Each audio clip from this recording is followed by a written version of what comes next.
This podcast is part of E2C Network, where we share the whole Auburn experience. David Housel described it best. We are living the whole of the Auburn experience. You can quantify it, you can qualify it through a variety of methods, time, people, places, and things. But at its heart and at its core, the Auburn experience is all about Auburn sports, Auburn culture, and Auburn family stuff. An easier way to say it, though, if it's orange and blue, it is what we do. So thank you so much for joining us. And what we're going to be doing today, episode 153 of the Auburn Experience podcast. As always, I'm your host, Kyle Loomis, in chair number 1 and in chair number 2, but still the best chair. Joining me once again, Mr. Austin Scott. Welcome, sir. Thanks so much. It's more of a stool, but I'll take it. I appreciate it. War Eagle to you, Kyle. War Eagle to our viewers and listeners. Hope everyone's having a great week, staying warm. I don't know about you, but it's been cold here on the plains, cold and rainy. And when it's cold and rainy, the rain or the wet just doesn't go away. So how is it up there in your neck of the woods? It's very similar, but I'll be honest with you, it's putting me in the mood. Obviously, we've been chronicling me this entire time of bringing Christmas. I see your lights. Yeah, lights are up. And I've been getting a lot of criticism about this strand right here, but folks, there's just not much I can do with it other than that. What's wrong with it? Just WT, one of our regulars here, he's been giving me crap every live stream he can, or most of them, about how for our purposes it fits in the frame. I think if it was, I thought so, but yeah. Listen, Christmas is here, and certainly the weather this week has happened. I'm happy to report, it's not Auburn related, but since you got me on this train, that the basic gist of my house lights for my Christmas outdoor stuff is set up. There will be many nights of going out there and tinkering, adding some new things, the rest, but I am happy to report that we are in full swing here in the Loomis household, ready to roll, and I couldn't be happier about it. I've already gotten something for Christmas that's Auburn related, and I wore it on a live stream recently that people picked up on it. Oh, so Christmas early. It's barely December. Look at you. Yeah. So if we get enough of the, Auburn gifts this year, the two of us, which I imagine between the two of us, we'll do a little show and tell at lunch. We'll have a segment, I'm sure. We will have a segment, I'm sure. Let's jump in here. I want to start with this. We, Austin, are presented with a conundrum far too often these days when it comes to SEC championship week. Far too often, not just one, but both of our greatest rivalries. I know, are somehow, some way finding themselves there into the SEC championship game, which begs the question, Austin, as an Auburn fan, I think we've tackled this before. What do you do? Who do you root for? Do you root for anybody at all? Like, it's to say that we don't care about the game is being a little disingenuous. You may not care that much, but obviously you want to see both your rivals fail in some way. So, like, how do you manage this? I'm assuming you're asking me, like, as in who I pull for, as besides the Meteor, right? Sure, right, yes, of course. Because that is my normal option, is what I tell people is the Meteor. Now, I have to preface that with my father-in-law, who is my favorite, if you can say such a thing, Alabama fan. He was in attendance, so I didn't really want a Meteor to hit the Mercedes-Benz Superdome. Superdome? Is that gone? I don't remember. That would be the Georgia Dome that's gone, but Mercedes. I think it's just the Mercedes-Benz Stadium. Mercedes-Benz, yes. Whatever. We wouldn't know because we're not there that much. Ouch. We're really not. No, look, and I don't know what people usually prefer. For me, I think it really, to the truth and honesty of it, I really think that it comes down to kind of where you grew up, and I think across the board, I think everybody would agree that Alabama is Auburn's primary rival, right? Like, nobody's disagreeing with that. Georgia, obviously, especially with their resurgence here in the last decade and a half, that they've garnered even more of a rivalry with Auburn before they did. But I think that there's people who probably would prefer to see Georgia lose, that maybe if they live around it or they have family around it. And maybe you can speak to that. I'm not saying that's your opinion, but I'm saying that there could be people you're around in your neck of the woods where that is more of it's a little more of a pull. For me, I grew up in Birmingham, so it's pretty cut and dry. I don't like seeing either of them win, but it's kind of like a natural response when I watched that game specifically, and it happened in the regular season as well, when that it's like I can't stomach to see Alabama win in anything. And so I'm with you. I wouldn't say I'm pulling for Georgia, but it is the true epitome of the lesser of two evils. It really is the most clear example of the phrase lesser of two evils. And it is very heavy emphasis on that evils part. It is the worst case scenario every time it happens. It's been happening far too often. Even living in the state of Georgia, the more they continue to get, thinking big on themselves, the barking increases. So it's just annoying, but it will always be, I will prefer Georgia beating up on Alabama, which did happen this time, which is great, obviously to see that happen, because neither one of them beat up on us this year. It was close games, both of them. And obviously it continued to be a problem for them playing in Jordan-Hare Stadium.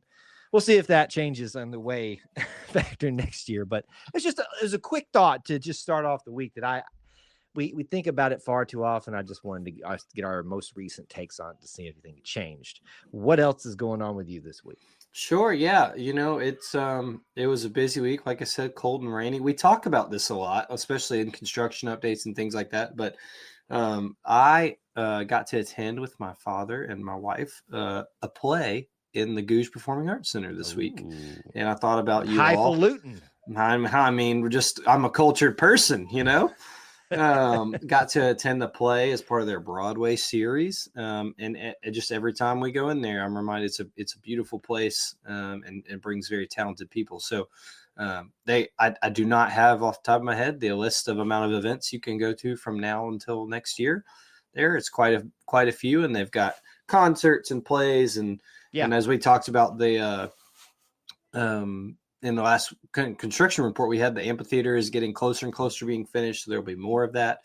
But man, if you have not checked it out, I really encourage you to try to get over there for one. See if maybe we'll include that. I will make it my mission to, when we talk about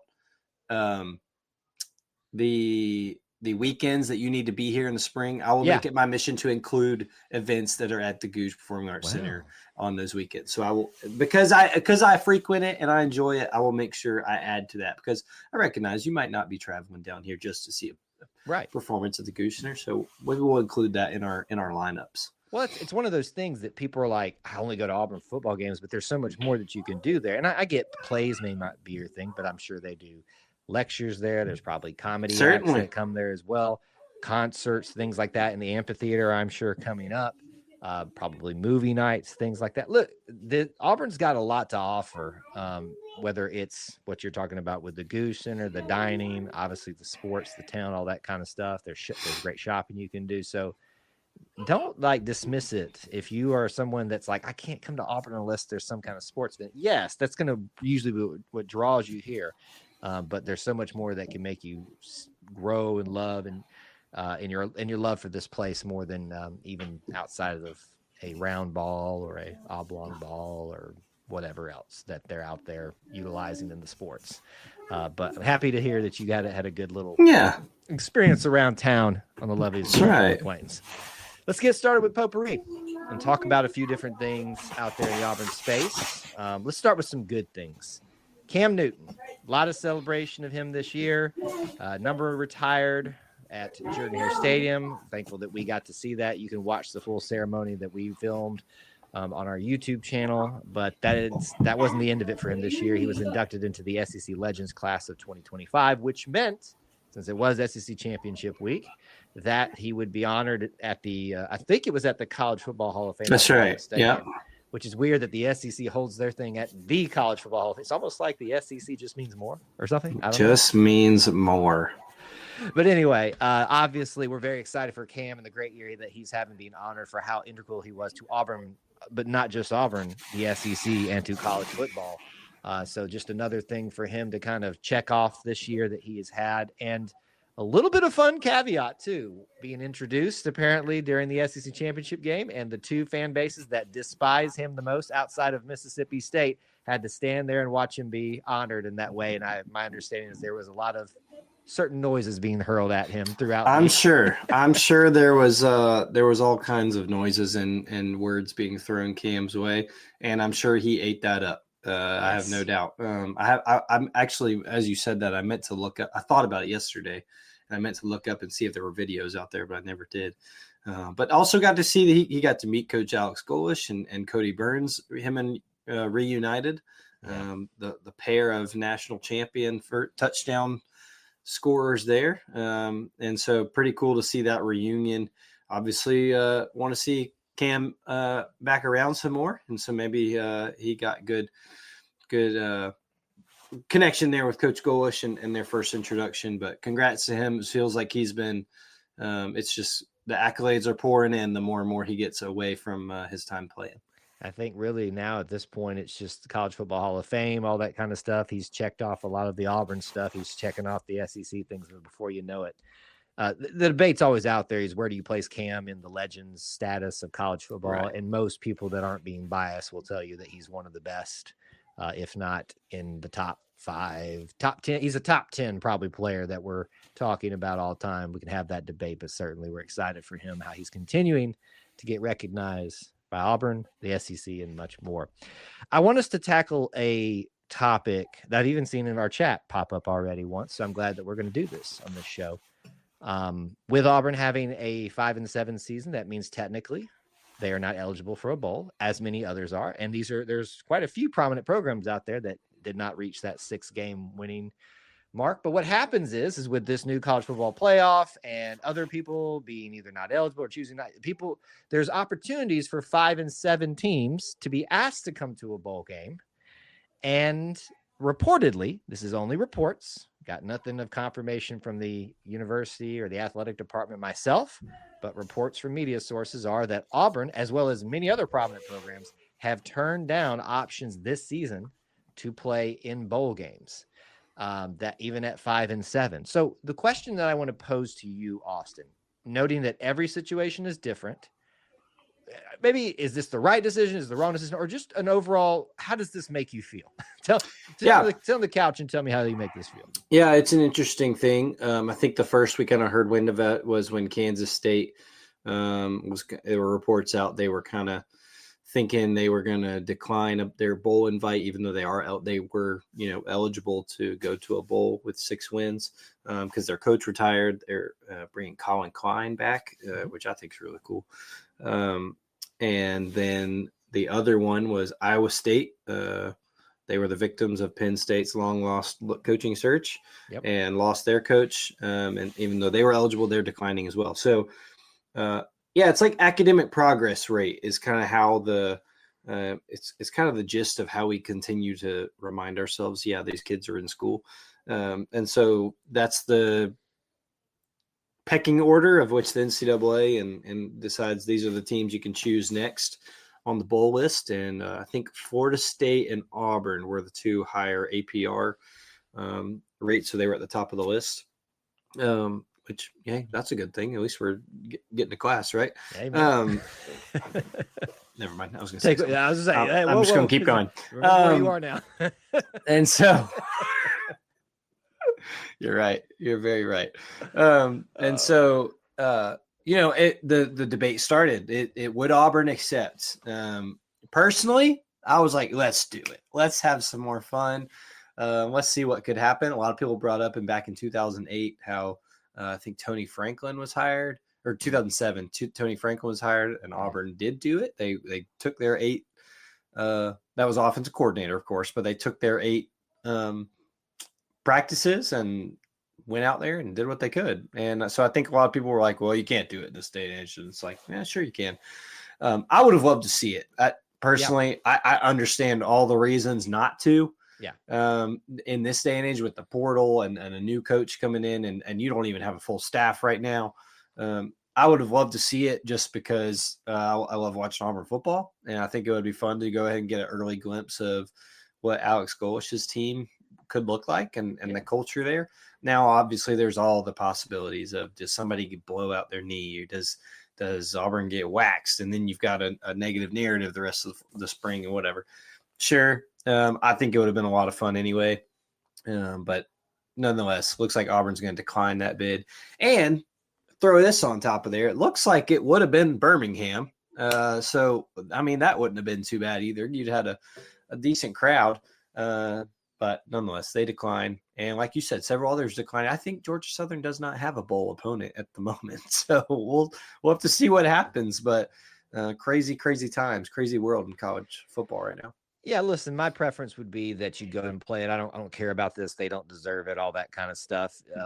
If the team is capable to do it, I think they should go out, and they get offered, they should, as long as there are other you're considering health, safety, do you have the capabilities to field a team right now? I mean, Coach Golish has got a team he's trying to hold together right now in what happens in every transition. So there's some of that at play. You got to recognize you don't have all the information about what goes into these decisions. Personal preference, if you get the opportunity to play, whether you deserve it or not, it is what it is at this point. But I don't think it shocked anybody that reportedly Auburn declined, as well as many others, the opportunity to continue their play for the 2025 season in postseason play. This is a program that you and I want to talk about as much as we can when we get opportunities to. And this scrolled across social media this week. And I'm not shocked that I'm hearing this already, just what I read and learned about Coach Szabo for women's tennis at Auburn, what he was going to be bringing to the table. And where Auburn women's tennis was already at with the previous regime, which was pretty dang good as well. So he kind of stepped into a really good situation too.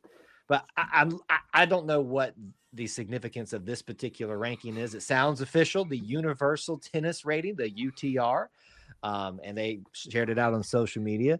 But they ranked Auburn women's tennis the number 1 program out of all tennis programs, collegiate tennis programs out there. I don't know if that's going to be your official ranking for the season. And people need to remember there's a fall and a spring season, and the main one is the spring season, which will be gearing up here in a month or 2 months or so. They'll have a little bit of indoor, outdoor too. But that's a pretty cool thing to have come across right there. So in these times where Auburn's one of your big sports isn't doing so well, people need to take stock of this and enjoy it while you got it. Coach Szabo with a number 1 ranking from somebody, out there. It's pretty cool.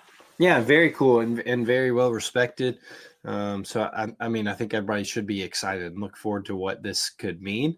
Like you said, somebody out there thinks they're number 1. And I would imagine if they, have enough reason to put out their own rankings, they probably have enough reason to think Auburn's number 1 and have a validity to doing so. So pay attention to this team.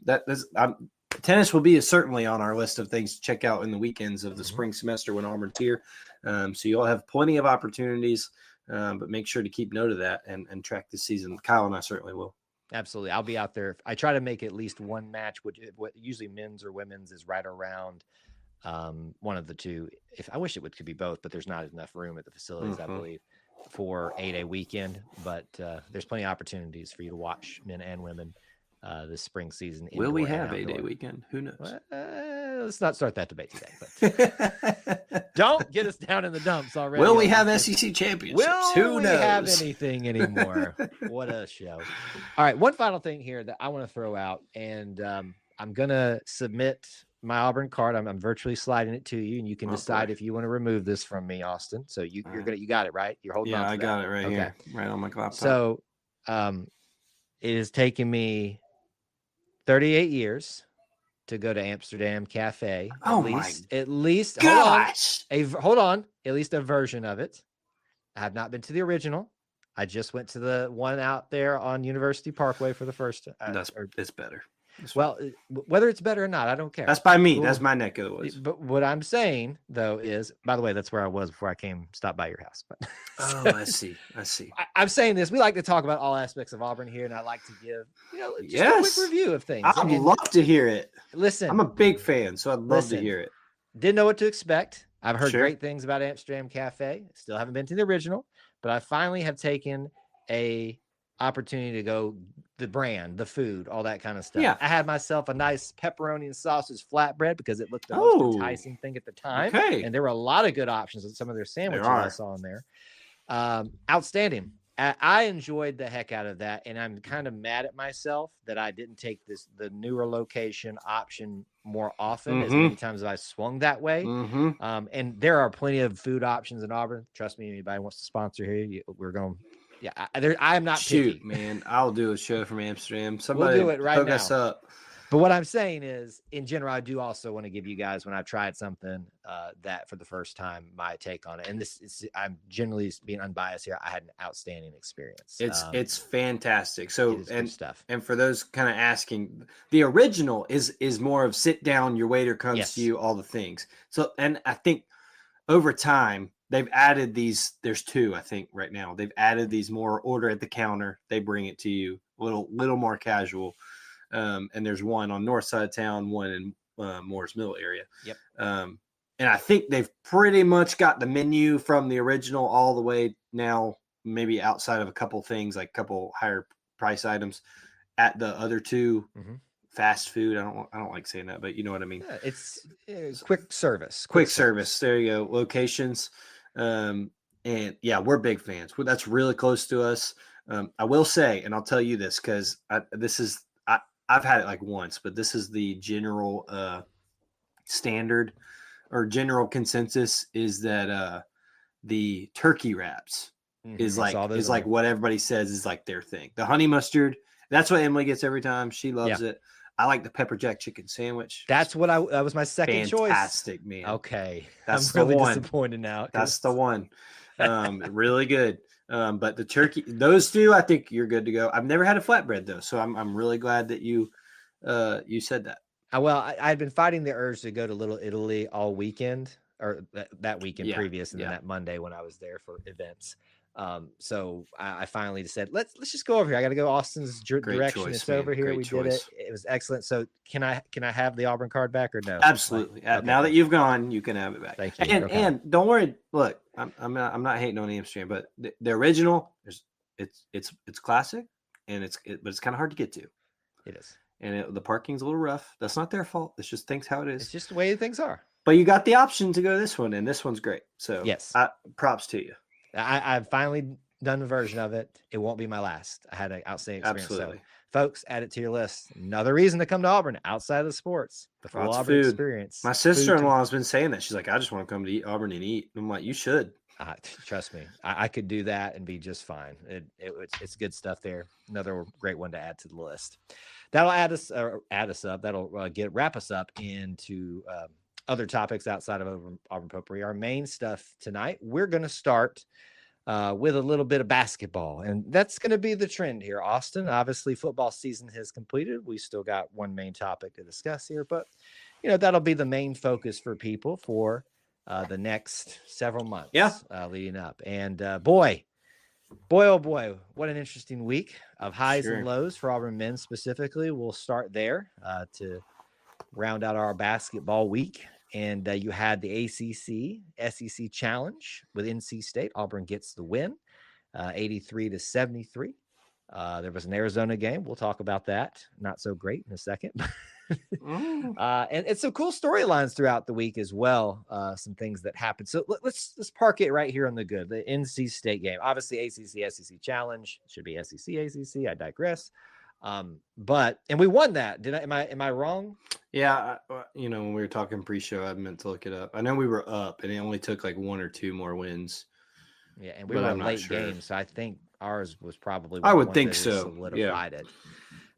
Anyway, I think we won. And I say we, the SEC, like we had a hand in it, but that was part of that. Got to host it in Auburn, and it was a good showing. The team, I think, performed really well against an NC State team. Will Wade teams are always scary. He was back at LSU, McNeese State. He obviously they had a little run there in the NCAA tournament. You got to look out for any coached Will Wade coach team. So I was very proud of the guys in this game. Specifically, how about our Kevin Overton leading the scoring in this game? 29 points. I was so excited for Kevin Overton in this week, in that particular game. It was his coming out party. Everything he touched felt like it was flying in. So really, really cool to see for him. And I think the guys, it was one of those nights where everybody was just like, just get him the ball. As Coach Smith, you say, get him the ball and get out of the way. And so just an incredible night. Everything he touched was going down. Look, Auburn needed it. You look at the stat sheet and they had every single stat category you could possibly have over NC State, including turnovers though. And that was the wide margin that kept NC State in the game. Yep. So good scoring output for Kevin Overton. And he continues to be a big leader for Auburn and for this on the court and off the court. Just an experienced guy. And I've heard you. As Kevin Overton goes, this Auburn basketball team seems to be the same trend, whether it's facilitating or scoring. So very good to see in a kind of season where it looks like they need certain people to step up, and Auburn needs certain guys to step up, specifically at home, but in all categories, in leadership and in practice and during the game. So really cool to see for Kevin Overton. Like you said, a Will Wade coach team is nothing to snuff at, and awesome for Auburn to get a big win.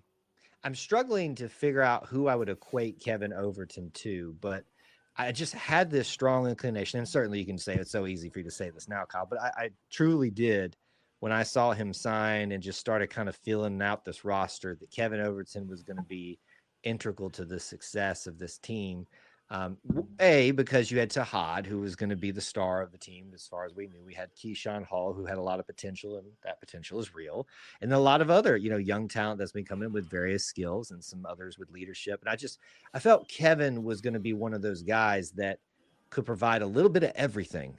Swiss Army knife is used a lot. He's a scorer. He can be a facilitator. He's a calming force. Maybe I don't know if this is even a fair equivalent because it's different positions, but Dylan Cardwell could be that for you. Maybe not so much of the scorer thing, but he was just a little bit of everything to everybody, and maybe has that type of feel about him.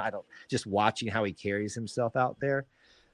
So I was so excited for the dude when I saw him score 29 points, and to see that part of his game be elevated and that rise to the occasion, because he's been sitting there every night, it seems like, or at least on average, in the 3 or the 4, maybe 5 slot in terms of scoring. He's scored in double digits more often than people are aware of. So my statement that I've already said, and you talked about, I think, is Kevin Overton goes, this team might go a little bit. So need to lean on him for a little bit of extra pop amongst everybody else. Keyshawn Hall had a great day as well. We can use this to talk about the Arizona game, I guess. Yeah.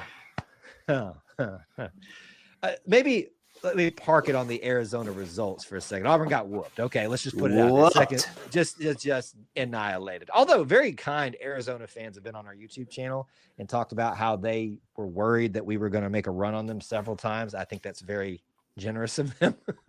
But kind of talking about Tahad Pettiford, we've joked about it now at this point.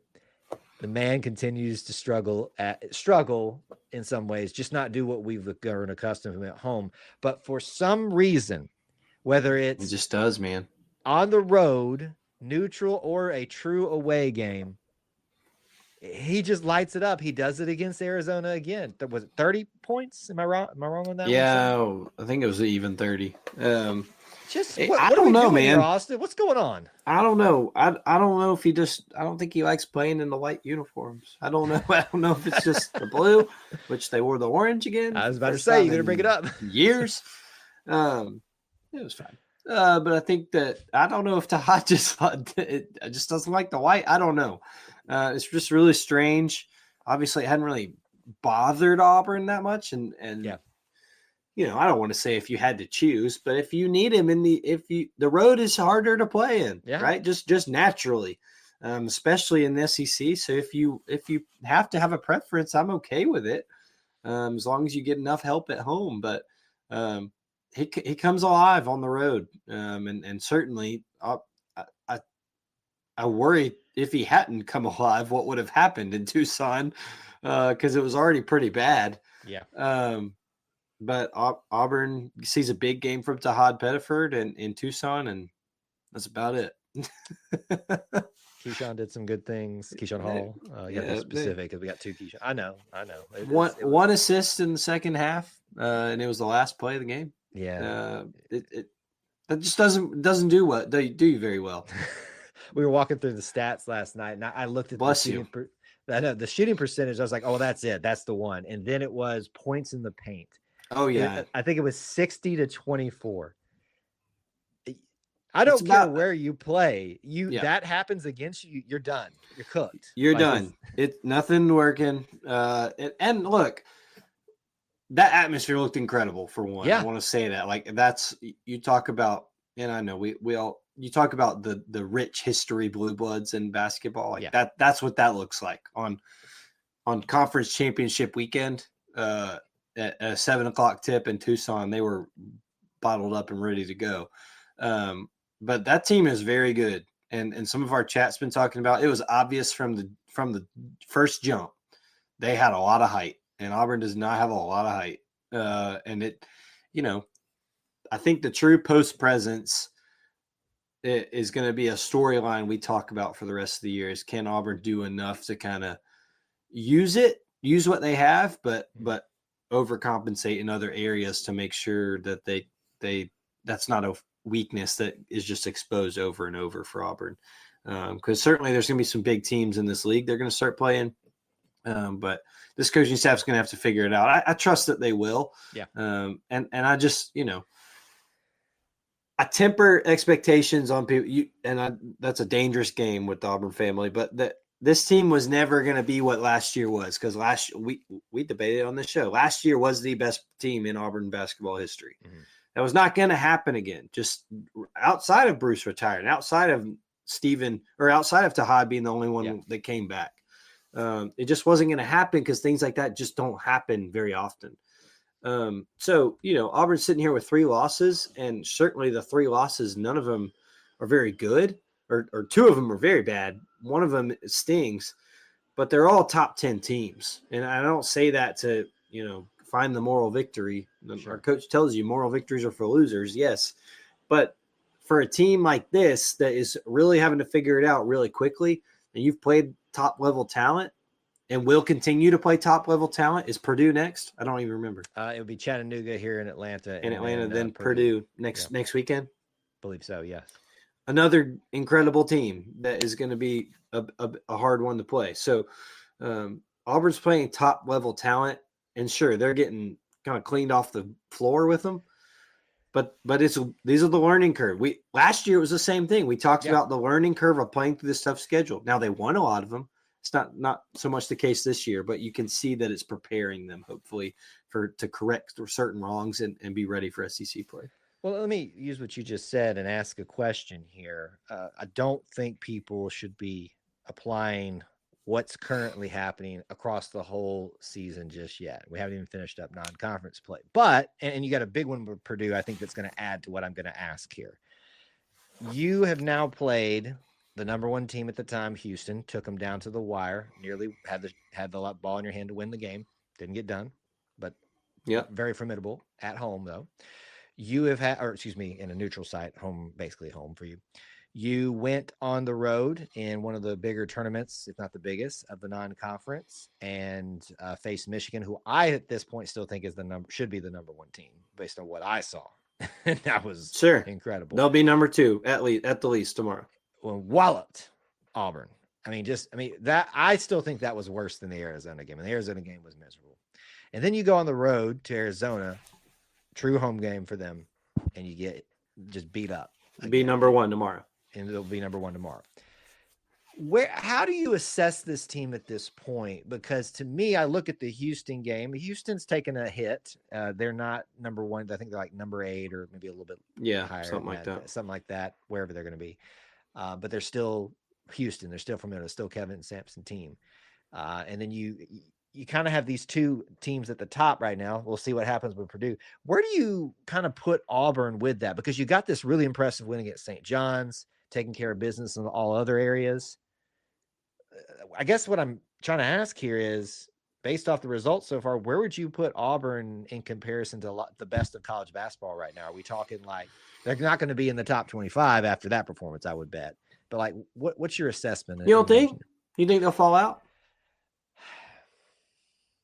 They didn't fall out after Michigan. I mean, they had 2 more wins to accompany that with. Yeah. But you look at an NC State win in ACC, SEC Challenge, I think that'll hold weight. You tell me what you think. I mean, I think they're about where they've been all year. I think they're a top 20, top 25 team. I think that there's a gap from about the top 3 to top 5 in the rest of the league right now. Yeah, it's very top heavy. Very. And I think that those teams are just very, very good right now. Yeah. Now, like you said, Auburn will have opportunities to see how they can level up and match up to those other teams. And certainly the SEC is going to be flooded with teams ahead of them, below them, right around their area too. But for me, I think Auburn's right about where they are. Well, they've shown enough that they have the talent to compete. They have the potential to be very good. They're just not in the upper echelon of the top 5, top 10 right now. And so I think that's why you've seen them kind of stay right around the top 20 ranking mark. To me, I think that's where they should be. I don't think they should fall out. I really believe that. I do not think they should fall out. Certainly you can see maybe there'll be some dramatics from or some over exertion from of the voting after that. It was also a late game on the East Coast, and normally that kind of helps with these AP poll voters who some of them shouldn't be voting, but you never know. And but to me, they're right on the fringe of that top 20, 25 team. And if we want to go back to this, is a long way away, but if we want to go back to what you and I talked about, what do we mark as successful for this basketball program? What do we hope they can accomplish of a ceiling? For me, it's still Sweet 16. If they get there, I'm overjoyed. Yeah. Because to me, that shows they advanced to the round of 32, and then they maybe did one more step. They beat someone that maybe they were right level against or weren't supposed to, and got to the top 16. Should be around the top 20 there. Yeah. To me, that's still what they are and what they can be with a long road to go. Yeah, certainly I want to wait and see what happens in the Purdue game. And certainly this is a great opportunity for Auburn to switch the narrative completely on what has happened. They're not unbeatable. That just happened to Purdue. That's why they're not going to be number 1 anymore. So, but you've got basically their whole team and then some coming back from last year. So this is an opportunity for Auburn to kind of switch what's been happening, which is kind of a trend now, blowouts by the top upper echelon of college basketball right now. So opportunity abounds and plenty of season left to go. I do want us to spend just a minute or two here catching you up on the women's basketball program. It's been a little bit of a slow time for them because their schedule has this weird gap. Really weird. I know. It's like 11, 12 days in between games. Last time we talked, Oregon, they just narrowly missed that opportunity. But they went up to New York or Syracuse, I guess I should say, New York State. And ACC challenge for them. Orange on orange. You want to talk about, I love our orange, but there can be too much of a thing. It's too much of it, So, yes, agreed. And I would imagine that was the case up there in the Carrier Dome. But they were not able to get the win in overtime again. It's been a lot of overtime for basketball in general for Auburn, but 66-60 Auburn loses to Syracuse. 66-60, like you said, just another really close overtime loss. Not another overtime loss. I think they've had one other to start the year in Charlotte. Yeah. But another close loss where Auburn was right there in the thick of it toward the end and just couldn't find a way to finish. No, this is women's basketball, not football. And for those of you just tuned in. And so, it stinks. And that's growing pains, I think, of a new staff and new coach of trying to figure out who you have and how to get them all to believe they can win. I'm still a really big fan of this team. I really like them. I really like keeping up with them and watching them play. I think that they have the potential to surprise a lot of people. Certainly you got to put it all together and find a way to win the close ones. But they'll have opportunities. I think, like you said, they got a long break here between playing up in the Carrier Dome, and then they'll play at Seton Hall 1 week from today, Sunday, December 14th. They're on the road here for a couple times. Next time you can see them in Auburn is Thursday, December 18th. And then another long break until after Christmas. So then we get at the SEC play after that. And so things will get a little bit more regular. That's the thing about basketball right now.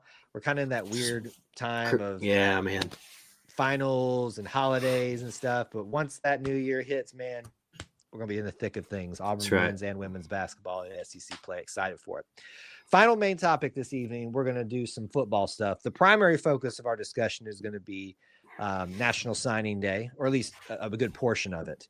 But we do want to spend some time at the start catching you up on the latest with the new era of Auburn football and Coach Alex Golesh, which we talked about this past episode 152. So if you want to get our initial thoughts on that and just reacting to that, that's out there for you. But certain things have, happened since then outside of National Signing Day and the class that they assembled. We've got to hear from him a couple of different times through different venues. I was able to attend the event where he, the fan event where he was able to do Tiger Walk, all that kind of stuff. And then press conference are available out there for you on ours, from the athletic department, if you want to get the full experience of that celebratory day for the new era 33rd head coach of Auburn football.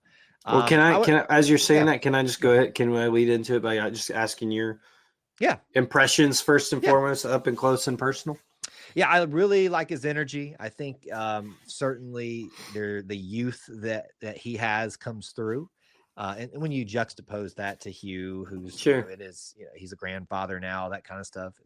Just not even talk about the man's dealing and battling cancer. So I can only imagine how that hurts his energy and all that kind of stuff. So there's a clear distinction there that kind of gets you a little bit excited about it. He seems very energetic to be here at Auburn and love the reception.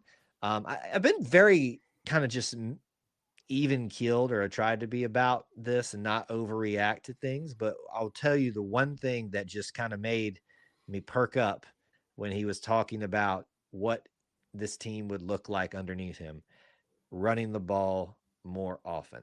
And I think he even said a figure like 55-60% of the time we'd like to be running the ball. Amen, brother. And listen, I know we got, for now, star wide receivers and all that kind of stuff, and we need to listen. We're not going to get into it. Some of y'all just spend all your time worrying about whether 18 to 24-year-olds are going to break your hearts. Come on, folks. Just stop. Just live life a little bit. Anyway, we have this history of running the ball. And so that was the first thing that I heard from him that was like, all right, I'm on. Yeah. So there's more to it than that, but that's my first big takeaway. Certainly. I think a lot of people kind of have this misconception that because they scored a lot of points, they were a big time, break it open, pass happy, air raid team. Certainly they had a lot of success running or throwing the ball. Their quarterback threw over 3,000 yards this year, but he was the first to admit to it, an offense that he brings is built upon making sure the run is successful first and foremost, as most offenses that are good in this sport are. I really liked that too. I liked where he said, we're going to run the ball. He said, people around here like to run the ball. And I said, yes, they do. Your audience, sir, that people around here do like to see the ball running. Yes. And Auburn is known for running the ball. And so I would love to see that as well. I'm excited. I'm with you, like his energy from the press conference, from Tiger Walk, the press conference, from all the videos we saw on. And everybody there's high energy to start, right? There should be. You're excited. But I think that there is I'm not calling anybody old, but there is a difference in when you see it just feels like there's a youth that Auburn hasn't had in quite a while. I don't know if he's the youngest since being hired but it just feels like it's a different trend of Auburn having someone a little bit younger in that position, and you can feed off that a little bit. Yeah, and you're going to hear the things being said in the media. They're searching out for the quotes that all feel good, that validate this hire, all that kind of stuff. And so we're not downplaying that anyway. We're just our encouragement to you as our audience is just be even keeled about this. I've already seen the ridiculousness. This guy's not going to have any success at Auburn, and you might be right. You may 100% be right. I think you're ridiculous at this point if you say that. If you think this guy's going to win national championships at Auburn just from this first week, you're being a little ridiculous too. Let's let the man see what he can do. This is my plea. Give the man some time to put his system, his people, go through the hurdles and the humps that will come from a transition, especially when you're going to be taking away some of the foundation that was built by the last head coach. Anyway, some of that foundation staying though, as we found out this week. That is true. And so that's a great segue. So the things that, and pointing that out, but you're asking me about what I thought. Big win for bring Cody back officially. Big win of saying I'm going to run the football, and other staff additions as well were big wins for me, which is, speaking of this, the big news this week. I think this is when Hugh was hired. Let me compare this. The first thing he knew he needed to do was keep Cadillac on staff, and you're just not going to do yourself any favors if you don't find a way to work him in at that time. And that was the right thing to do. I think he was a good running backs coach for us as well. Great interim head coach. But DJ Durkin, man, not only was he deserving of consideration, if not full option for a head coach, Ohio State reportedly wanted him last season, which is why we had to re-up him. And, everybody else wanted him as a defensive coordinator. Maybe others wanted him as offensive coordinator, as a head coach. That'd be something. Kind of had to be both a little bit, in some sense the last couple of years. Look, that's the first thing he had to do, figure out what he was going to do with DJ Durkin. And the story will write itself, whether it was the right decision or not. But on paper, it sure looks like a really good first decision, Austin. Yeah, no, certainly. I think that, as we saw after the news became official, they've known each other quite some time. And certainly there was a decision just to be made on whether, I can't imagine the emotions and kind of what goes on mentally from DJ's side of you, the disappointment maybe in not getting the job and leading this team for about a month. And then, you're kind of trying to, in that in between of, do I want to work for the guy that hired over me? Do I mess with this guy? Do I have other opportunities elsewhere? All things to figure out and kind of do. All in all, it ends with DJ Durkin still as defensive coordinator for Auburn. I think that's a huge win for Coach Golish and for Auburn.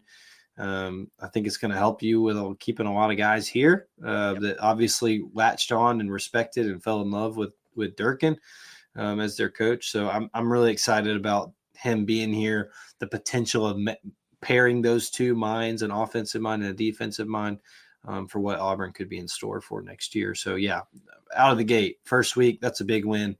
To me, it's a bigger win than any of these commits or signees we're about to tell you about, because it keeps Auburn from going back, not starting at full ground zero, but keeps them up a little bit.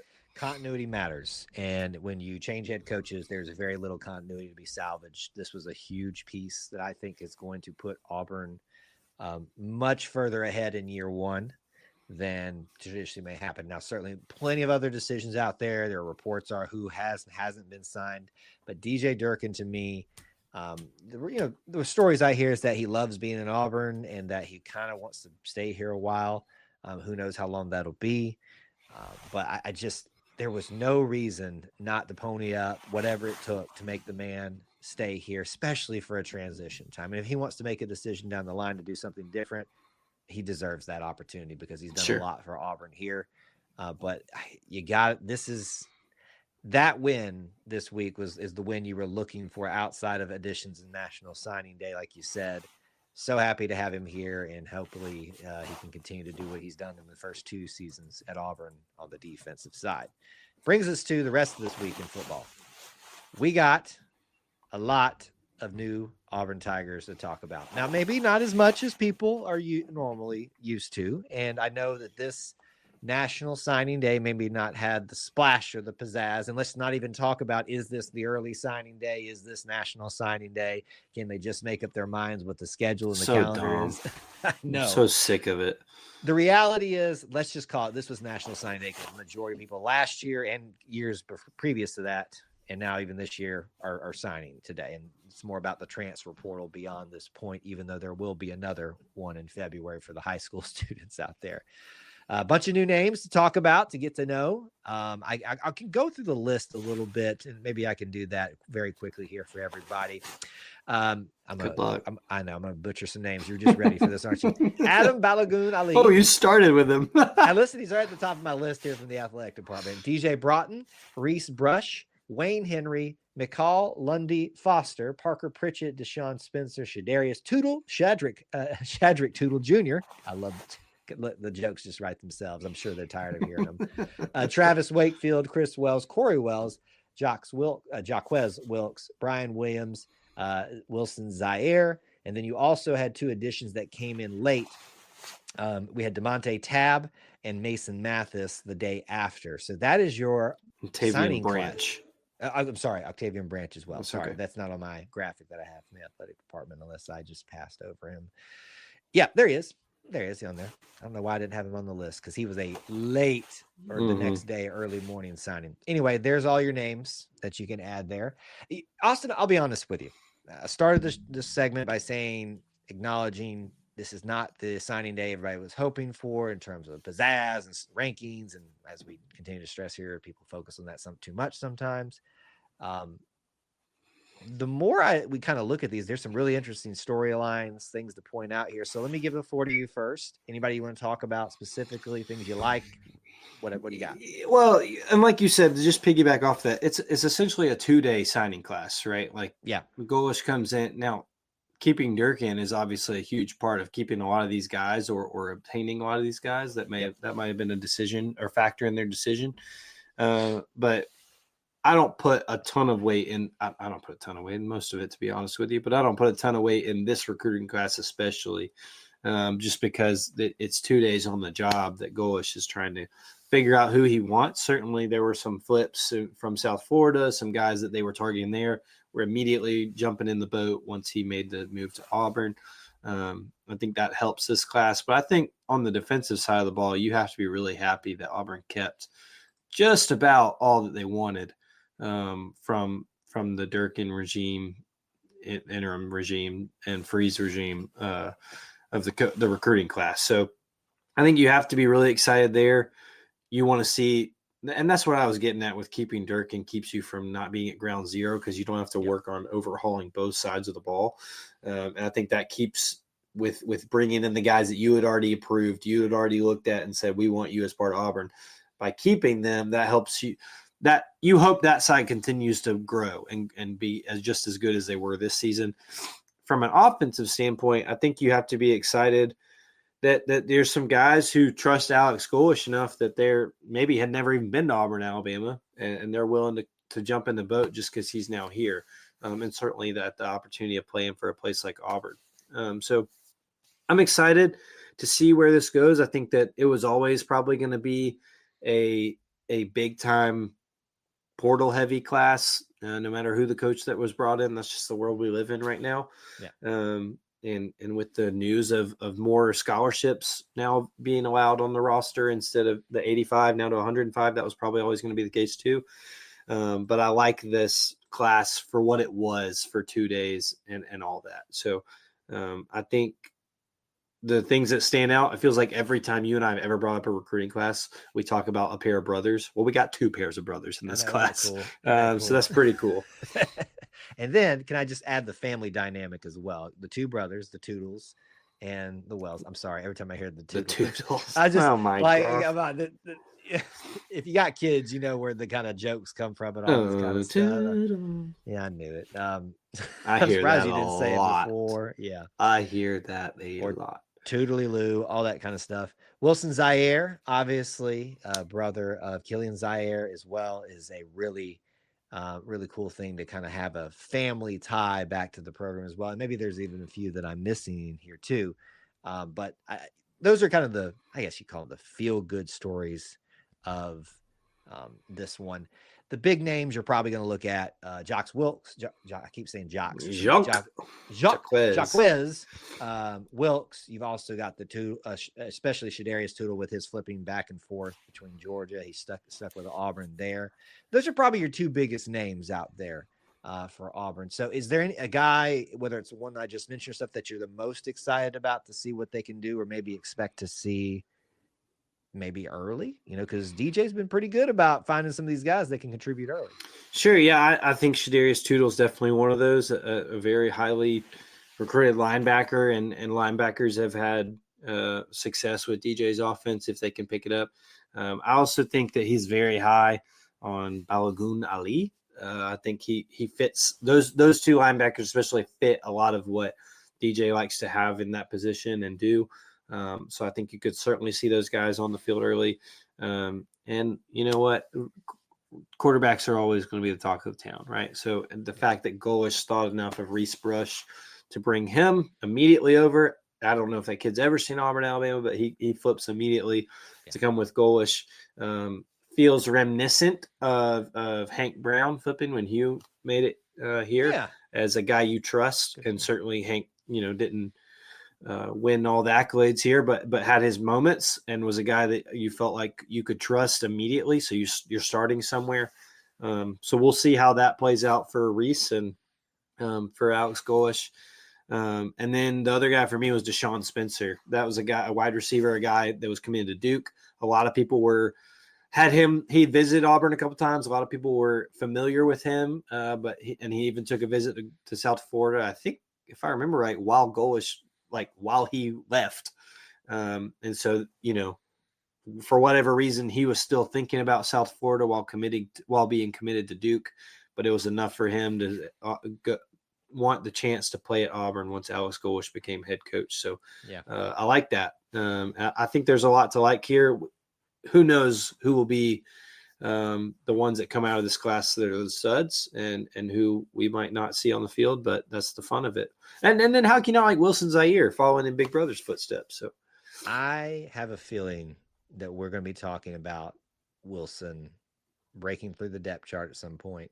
Just like at least that's my wish, because I love these type of stories. I love family ties to Auburn. It's all part of the Auburn family thing. So that's what I'm hopeful for there. Golish has got a history with coaching tight ends through his coaching career. Brought in DJ Broughton, another one of those kind of flip overs or whatever through the whole switch over from USF. Auburn's not had a ton of success with tight ends as of late. And so maybe that was the number one reason that A.D. Cohen brought him in, is like, look, we got to get the tight ends going again. Let's find a guy with a strong history of tight ends. So that's got me intrigued. Obviously, I think whoever wants to take over that room, you're losing a couple of guys there that are big leaders like Brandon Frazier. And we've been very glad to have them in there, but Auburn's just been needing that star tight end, so maybe DJ can be that as well. I mean, like you said, that the flip of Brian Williams from Alabama to Auburn, those are always fun. You see them both ways, but those are fun too. So there's something to like in this class. You may not like it all as much as you thought you were going to. There were certainly flips away from Auburn that were huge. Still kind of interesting why some decided to leave, even though your defensive coordinator that you wanted to play for is still here and going to be here for the long haul. So I guess maybe just wrapping it up, Austin, like what should our takeaway be with this class?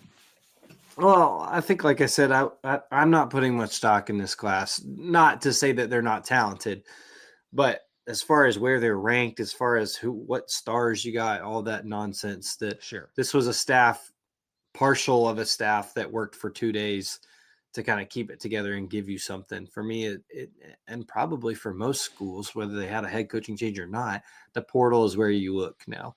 And like that or don't like that, that's kind of the reality of it. And probably the way that we could hope to see Auburn back on the ship and riding the ship sooner rather than later. So, we'll see. I certainly think there's talent in this class. And like we said, there's a reason that the defensive guys especially have been wanted for so long and had been pinpointed and chosen by this defensive staff, including DJ Durkin. I think that there's a chance we see a lot of them really early because they know what they're getting and they trust the system that's going to be maintained. Absolutely. And, one of the things that I'd love to see out of this is the class that most people are not excited about, kind of dismissing out of hand. Like you said, we're not necessarily saying that there's not value and talent in here, but it just doesn't have the pizzazz because of the transition, things like that maybe they get to make the choice as a class, how long they stay, all that. What's their legacy? What's their story? The class that started the new era of Auburn football and could be those leaders of the future for something great there. So that's my hope and my wish for them. Welcome to the Auburn family and the Auburn football family, more specifically to the class of 2026. That's going to do it for episode 153 of the Auburn Experience podcast. As always, we'd love for you to keep up to date with us on social media, E2C Network at gmail.com. Direct messages are usually open everywhere, I think, at E2C Network. I'm kind of on Twitter. If you want to find me at Loomis24, where can they find you? Yeah, at Austin G. Scott on Instagram, on Twitter. I hope everyone's has a great week. And as we continue to hurtle toward Christmas time and the reason for the season, please make sure to remember it. Absolutely. Well said at the end there, sir. And we appreciate you all being here. As we go, I want to remind you the Auburn Creed asks you to do these things: do justly, love mercy, and walk humbly with God. We ask you to do the same. War Eagle. War Eagle.